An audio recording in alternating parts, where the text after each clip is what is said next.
How does it work? It's not magic. The other part of it is, I like to tell this story. My old office, I looked out over the UCF campus.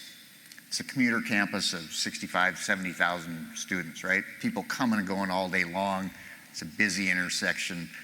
The fact that there's an accident there at least once a day, probably 10 a week.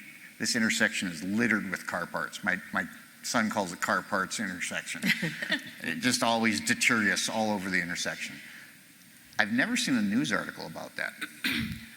But can you imagine what happens when a Tesla on autopilot hits something out there? AEM sends me a nasty message because I decided to do prior authorization to sell self-driving cars. And B, it goes into the news. Because that's newsworthy. We hold AI systems to a higher standard.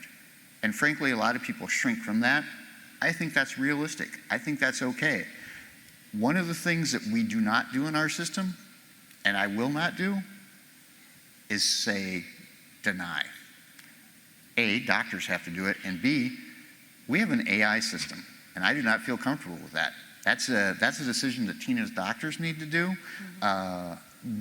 We have a very good system. It's by far the best system in the world, and I sit on the board at OpenAI, right? So I can tell you that that is a true statement.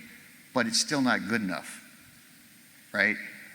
Human intervention on denials is always going to be necessary. Anybody who says there's going to be 100% automation, throw them out of your office. That's wrong. It's unethical. It is not. Their technology does not work well enough to do that. I can tell you that with absolute certainty.